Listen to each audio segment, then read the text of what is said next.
Hi, my name is John Messina, and welcome to another edition of Hey Coach. Here we are in the middle of the summer, and I got my good friend Fred Alamade here, and we're going to continue our topics. We talked about high school sports, academics, and athletics, and now we're going to talk about a little bit about college sports, especially college football. But first of all, let's start with, what do you think about the football in this area? Well, high school football in this area, maybe it's because of social media, has gotten more exposure. You got to remember, Florida's a hotbed for Division I athletes. Right. Between, I read an article last week, between Palm Beach and all the way down to Miami, you're looking at 300 plus Division I athletes alone. Now, you're just looking at 3 or 4 different counties going all the way down. That's a huge number. When you look at the state of Pennsylvania, which at one time was a big hotbed for high school football, they might have a max of 50. So you're just looking at counties versus states, and it's changed a lot. This area has gotten much better. The coaching, I think, has always been there. But now you're getting a lot of kids that are going year-round with the 7-on-7. Right. So the coaching is adapting to the 7-on-7. The media, social media, is getting exposure. A lot of our Treasure Coast teams are traveling. Vera last year went to Virginia. Some of the other schools here and locally have gone, different parts of the state to play. And so, you're getting a wide range of college coaches noticing our kids. Right. And I don't mean just small colleges. You're looking at the Floridas, the Miamis, as you mentioned on the first show, Notre Dame, Alabama. They're all coming in this area looking at our athletes. And a lot of other schools besides Division I are starting football programs. Yeah, that's a good point. The first show we were talking about the NAI a little bit in Division II, but you have teams like Florida Florida Tech. Florida Tech up in Melbourne. You have Weber that started one. St. Thomas, your alma mater in Miami. We talked about that the other day. Yeah, they're starting football. So a lot. Stetson started it. So you have a lot of high school, really good football players that can get an education. Maybe not at the Division I or Division II level, but stay in the state and play in some really good football. And you don't have to leave the state to go to college. A lot of times they just drive an hour or two, because everybody knows about the big 3. Or if you want to go to big 4 or 5, kind of UCF, I don't want to live national champ side. So you got UCF, USF, but everybody kind of knows those 5. But you have so many schools now up and down the coast that are popping up that. And as we talked about in the first show, there's so many high school transfers now. Sometimes I think it hurts programs in this area. And when kids are transferring in and out and you're not building the continuity and the community base that you usually do. That's why when you see the schools that win every year, usually they're schools that are keeping the same kids year in and year out. Then you have other schools that are in Florida, like IMG Academy, that has like 3 or 4 different teams and very well coached, very, very well funded. And a lot of kids are transferring there. A lot of kids are transferring to schools that they think are going to do better. But as we mentioned before in the first show, coaches are going to find you, no matter what your team is, how good they are, or how bad they are. They're going to find you. College football has taken off. It is a money-making cash machine right now. The playoffs, which we talk about a lot, are very, very high rated. I know you and I and a lot of our good friends can't wait till we start. And we could say that Miami opens up with Florida in Orlando. 64 days. 64 days. You count the minutes? I know it. You count the minutes? Looking at that machine over there. You're looking at the machine. But it's such a, it's national exposure. The money that the football programs make subsidize all the other sports. So let's take our good buddy in Michigan, okay? They're getting 110,000 people every game, okay? Well, what do you say? The average ticket's about $100 or something like that. Yeah. So you figure all that money, the parking, the concessions, everything, that's going to subsidize all those other sports that don't make that much money, okay? Now, a lot of the schools, a lot of the conferences are now having their own networks, and explain how that works. Well, again, money's taken over. The coaches are making more money, it seems like, than what some of the pro coaches are making. There's only 32 pro teams, but with all the college money that's going out there, they all started their own networks, and the SEC network's probably the main one that you read. And you wonder why the SEC does so well, but the money that they're generating not only goes back into football, but it goes into baseball, and they're building bigger baseball facilities, using like Mississippi State, who played in the regional and had a brand new stadium and had 15,000 people going absolutely crazy for 3 days. It was really cool, but that's a lot of money to have that happen. Right. So, the TV contracts, and I don't mean the games that are on Saturday, I mean throughout the year, the TV shows in all the sports are generating revenue for all these Power 5 conferences. And it's turning into a monopoly of, you have about 60 schools that are making a lot more money than some of the lower Division I schools in football. And if you notice the discrepancy in the stadiums, you look at the SEC, they got 6 or 7 schools that have 90 to 100,000 seats. And then you go to these, not the Power 5, but the mid-majors, and they're having 25, 30,000 seat stadiums, One big trend, before we get into the individual teams this year, that is happening as college football, is a lot of the top players are electing not to play in a bowl game. Now, we're not talking about the playoffs where the 4 teams are in it, but say you go to the Liberty Bowl, or I don't think the Gator Bowl's in there now, in the 4. So you go into people playing in those bowls, which have switched the names, I can't remember them all. The players are saying, I'm not going to play. I'm not going to take a chance of getting hurt because I'm getting ready for the draft. Do you think that's going to be expanded upon? Well, it really started about 2-3 years ago. And then this year, the Bosa kid from Ohio State, halfway through the year, said, when he got hurt, that he was done for the year, including the bowl.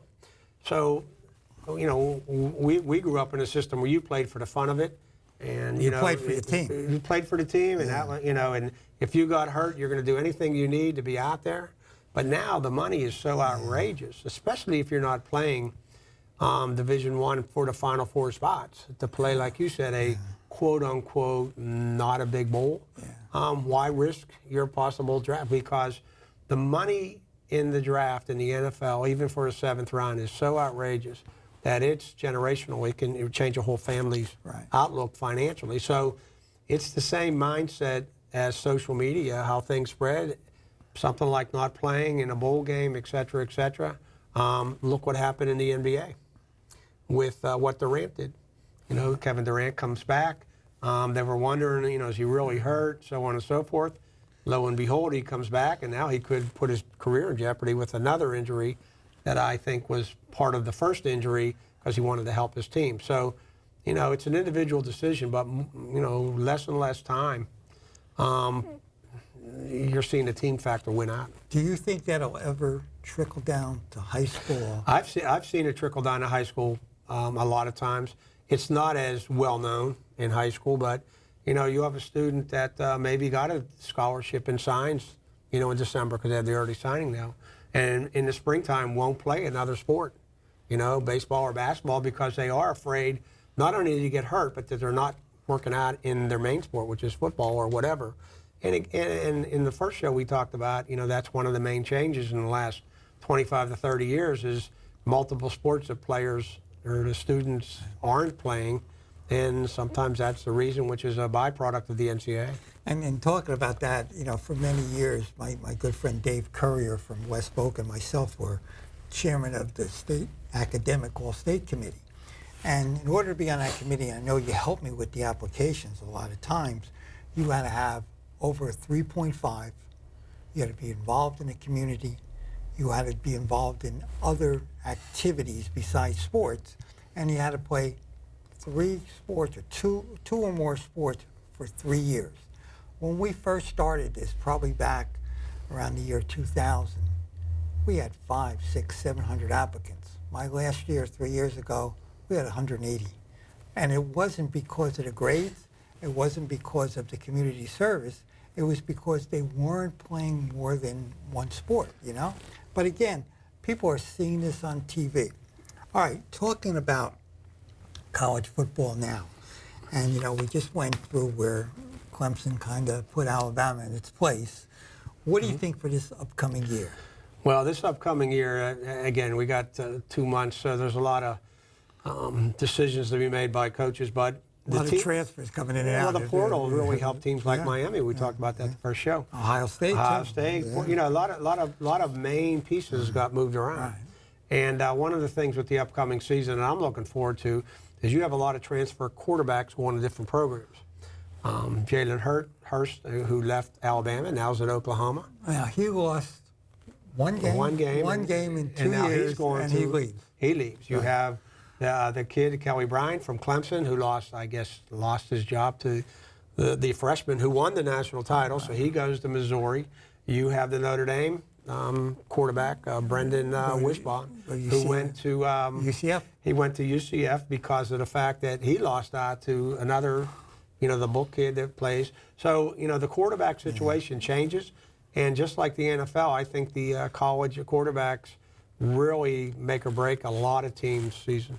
Because you think that the coaches set up their offenses based upon their personnel. All right, for Oklahoma, everybody's going to be in that spread right now. And they're moving people in that area. Well, I think a lot of it has to do with the assistant coaches and the money they're making. You're bringing in a coach assistant coach now, giving him a 3-year deal, making over $1 million, which was unheard of maybe 5 years ago. Well, you're going to let them do whatever they want. So they want a player that's going to fit their system, i.e., maybe let's go to the portal and see somebody that fits that system.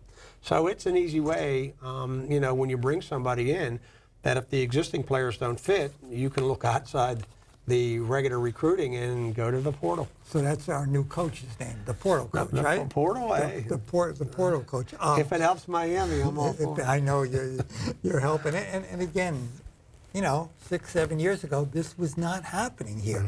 Now, coaches who are making these outrageous salaries, you're seeing coaches being let go when they have records of 6-4, 7-4, 5-5, maybe for 3 years. Years ago, this would never happen. Now, everybody wants a winner right away. But sometimes they're stuck and they can't let them go. Why is that? Well, I mean, the money factors in. I'll take it to the high school level. We've lost a lot of really good coaches in this area and in the state of Florida because the state of Georgia, if we're using them as an example, are paying a lot of money for head coaches there. And that's all they do is coach. And that's all they do, coach a lot of times. And, to help your family, good coaches in Florida are leaving to Georgia. Well, again, that hurts your program stability, just like college. Like you said, they want to leave them go, but when you're signing them to unreal deals, and, that really hurts your athletic department, which also hurts your swim team and your tennis team and some of your Title IX sports because football's the money maker of all. You got to fill the seats. You really got to fill the seats. You got to be careful what you're doing. You got to be careful. I know. Now, let's talk about the individual conferences. We have 5 Power 5 conferences. Is that correct? Yep. We got the ACC, the SEC, the Big 12, which is not 12. Well, it's not 12. The Big 10, which is not 10. Right, and the Pac. Yeah, you got to explain that to me one day. And then the Pac-12. And the Pac-12. All right, but why doesn't the Big 10 have? Well, never mind. We couldn't explain that for the rest of the show.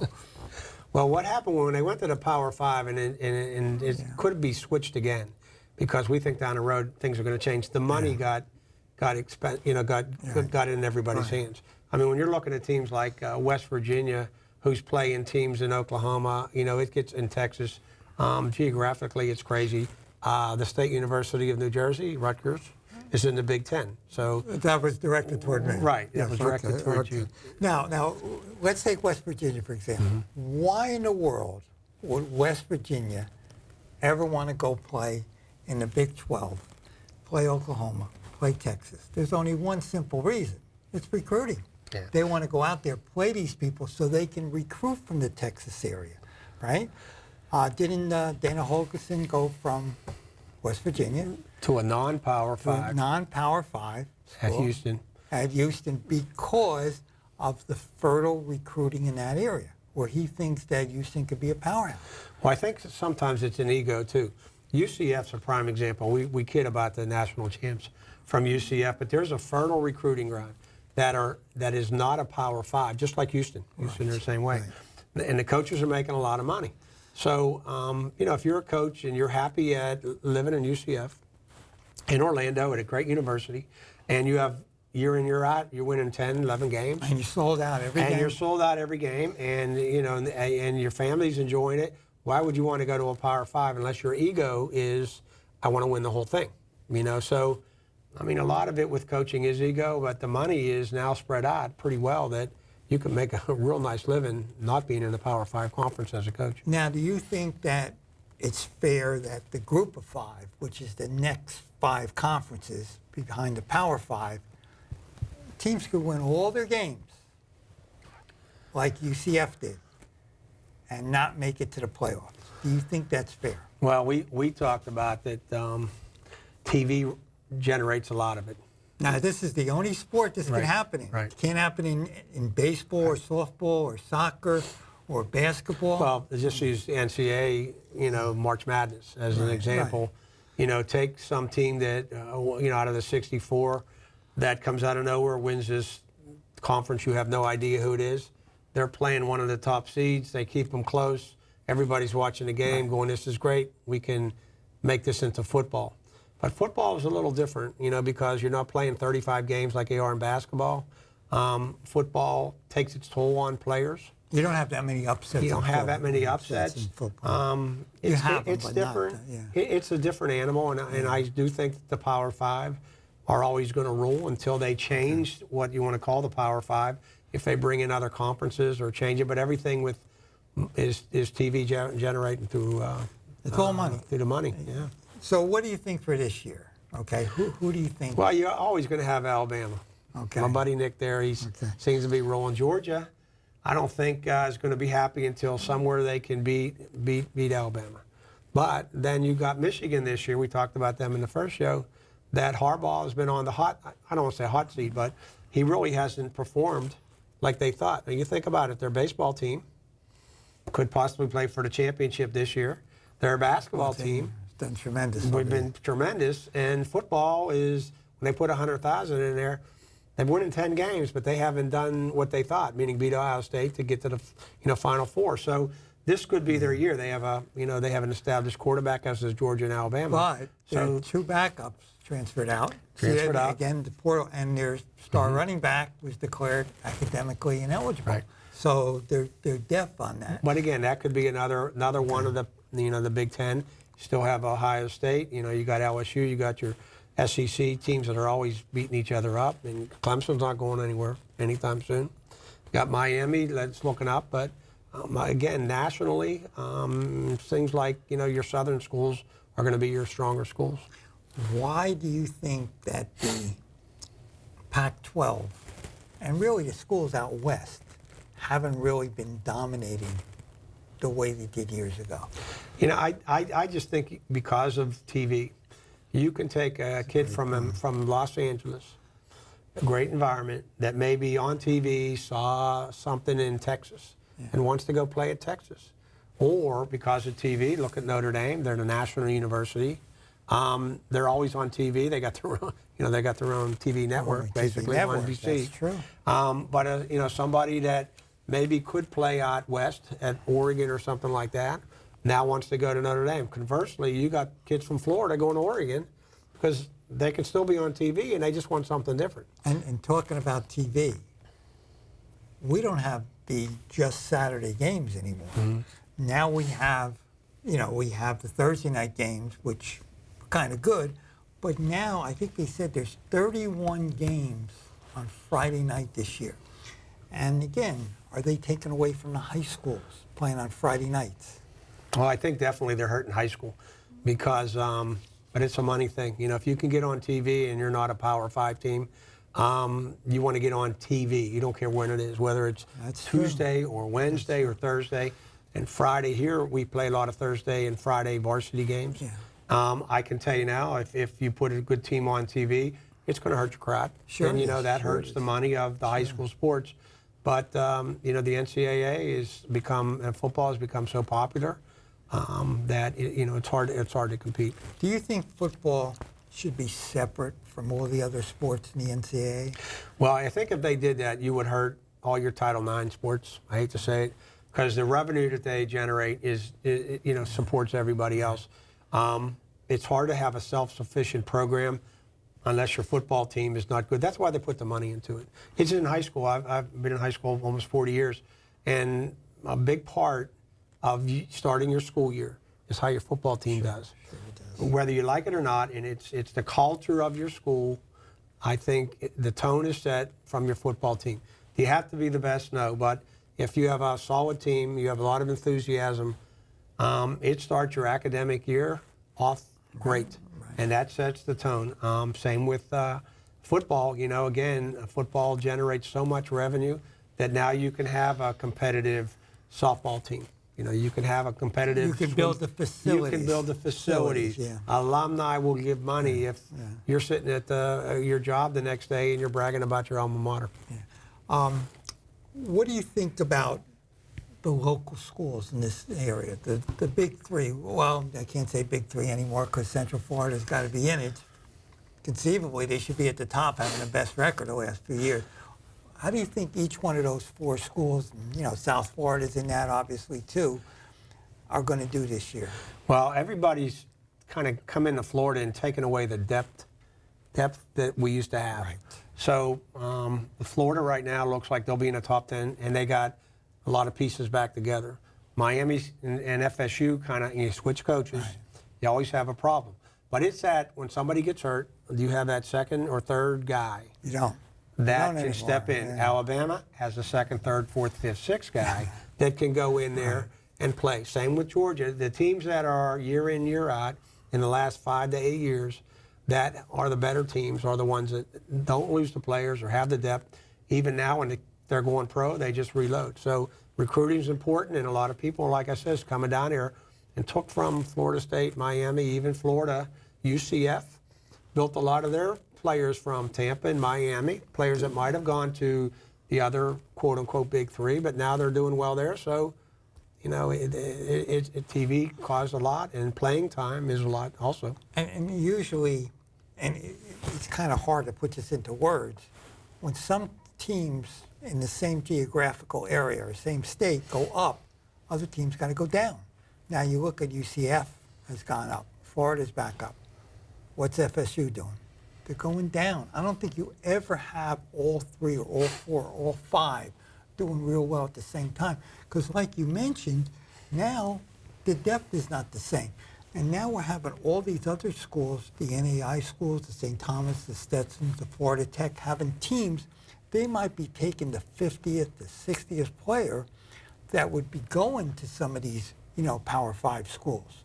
So again, the depth's going to be even smaller. And also, other areas of the country are recruiting like crazy in Florida.